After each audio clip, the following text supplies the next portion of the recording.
Ici Good Hyper. Je répète, ici Good Hyper. Et bienvenue dans les jeudis de l'étrange. Voici l'histoire de Jeanne et Marcel. Tu sais que dans les années 50, il y avait une légende urbaine. Dans certains villages de France, peu comme celle de la Dame Blanche. Sauf que celle-ci est un peu moins paranormale. Mais c'est le genre d'histoire qu'on raconte autour d'un feu de camp, ou entre amis, ou entre familles. Et cette histoire, c'est l'histoire de Jeanne et Marcel. Eux aussi.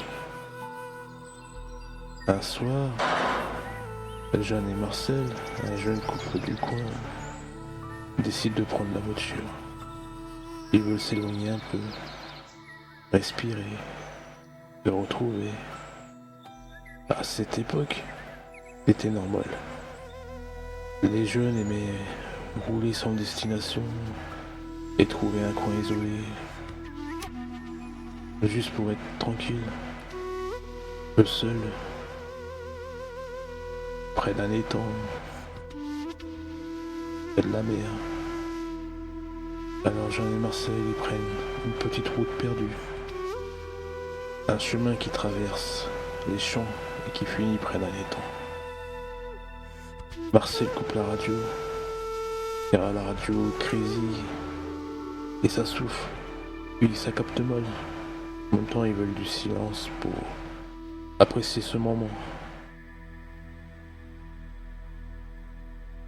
Alors ils se garent près de l'eau. La nuit est lourde. On entend les grenouilles. On entend le moteur qui claque car il refroidit. Et rien d'autre. Le jeune se rapproche de Marcel. Marcel lui parle doucement. Il lui caresse la main. C'est un moment calme, simple. Tu sens que le monde il est loin, tu sais. Et là, le jeune se fige. Son regard change. Elle fixe le rétro intérieur comme si quelque chose venait de passer derrière eux. Elle ne bouge plus. Marcel? Oui, j'ai vu quelque chose. Marcel essaie de sourire, de détendre l'ambiance. Tu sens que ça ne marche pas. Il parle de lumière, de reflets, de n'importe quoi pour se rassurer. Jeanne, elle, va se concentrer. Elle ne quitte pas le rétro des yeux.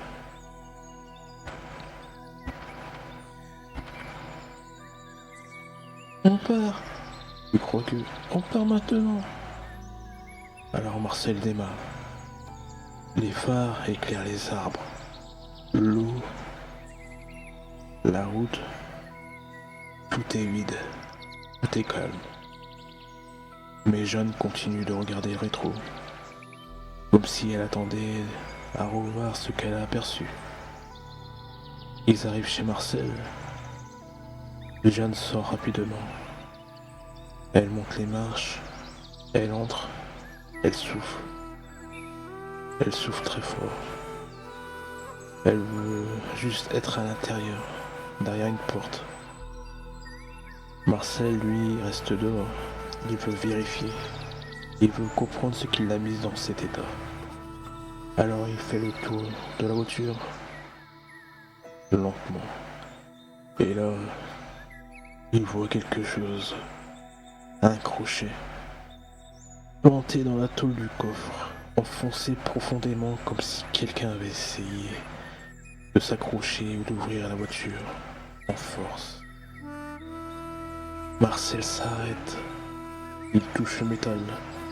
Le crochet est lourd, droit, solide. Rien d'un objet banal. Un vrai outil pour agripper. Il le retire. Un morceau de peinture reste collé dessus. La marque est nette, profonde. À ce moment-là, Marcel comprend. Ce que Jeanne avait vu dans le rétro, ce n'était pas une illusion, ce n'était pas un reflet, c'était quelqu'un, juste derrière eux, à quelques centimètres, dans le noir.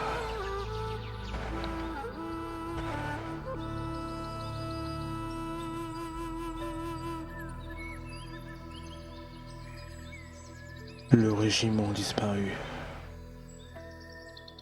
Pendant la Seconde Guerre mondiale, dans les Ardennes, c'était un endroit compliqué. Des forêts énormes, du brouillard, des vallées, où le son se perd. Des routes qui serpentent sans fin. Un décor où tu peux te perdre, même en plein jour. Un régiment français a envoyé là-bas sécuriser un passage. Une mission simple, rien de spectaculaire. Ils partent au matin en formation, disciplinés comme d'habitude. Et après ça, plus rien. Au début, personne ne s'inquiète. Les communications étaient souvent coupées. Les unités bougeaient, les ordres changeaient. Au bout de 2 jours, les supérieurs commencent à se dire que quelque chose cloche. Ils envoient une patrouille pour le retrouver. La patrouille arrive dans la zone où le régiment devait être. Et là, c'est le vide total. Pas de traces, pas de corps, pas d'armes, pas de véhicule. Juste la forêt. Comme si elle n'avait jamais vu un soldat de sa vie. Alors ils avancent, ils fouillent, ils appellent, mais rien ne répond. Ils finissent par tomber sur le campement. Et c'est ça qui les choque. Les tentes sont là, les sacs sont posés, les gamelles, les couvertures, les carnets, les photos de famille. C'est en place. Comme si les hommes s'étaient levés d'un coup et avaient disparu en laissant tout derrière eux. Le camp n'est pas renversé. Il n'y a aucune trace de lutte, aucun signe de panique. Juste un endroit où des soldats vivaient. Encore quelques heures plus tôt. Et qui maintenant ressemble à une scène figée. Ils fouillent autour. Ils suivent les chemins, ils inspectent les ravins, les rivières, les grottes. Toujours rien. Un régiment entier effacé. Les supérieurs rédigent un rapport. Un truc froid, administratif. Il dit en gros unité introuvable, aucune preuve de combat, aucune preuve de fuite. Et l'affaire est classée. Et les gens du coin continuent d'en parler. Certains disent qu'après la disparition, ils ont entendu des voix dans la forêt. Des voix d'hommes fatigués, lointaines, comme si quelqu'un appelait, mais sans jamais sortir des arbres. D'autres racontent avoir vu des silhouettes entre les troncs, des formes humaines, droites, immobiles, qui disparaissent dès qu'on s'en rapprochait. Et puis il y a cette histoire de garde forestier. Des années plus tard, on trouve une plaque militaire coincée dans une souche d'arbre. Et une plaque d'un soldat du régiment disparu. Comme si l'arbre l'avait avalé avec le temps. Il ramène la plaque au village. Et la nuit suivante, il entend des pas autour de sa maison. Pas lourd, mais régulier, comme une marche militaire. Il ouvre la porte, personne. Certains disent que le régiment n'a jamais quitté la forêt. Il est resté là, coincé dans un moment qui ne passe pas. Comme si la guerre l'avait figé. Comme si les hommes continuaient de marcher, de chercher, d'appeler, mais dans un endroit où personne ne peut les rejoindre.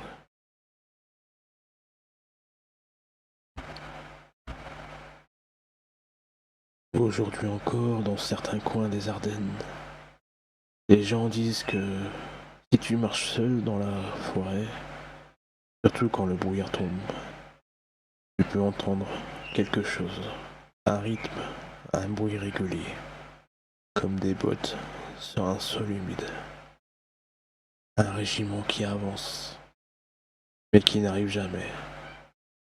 Et parfois, si tu tends vraiment l'oreille, tu peux entendre une voix, une seule, fatiguée, lointaine, qui dit juste: on est là.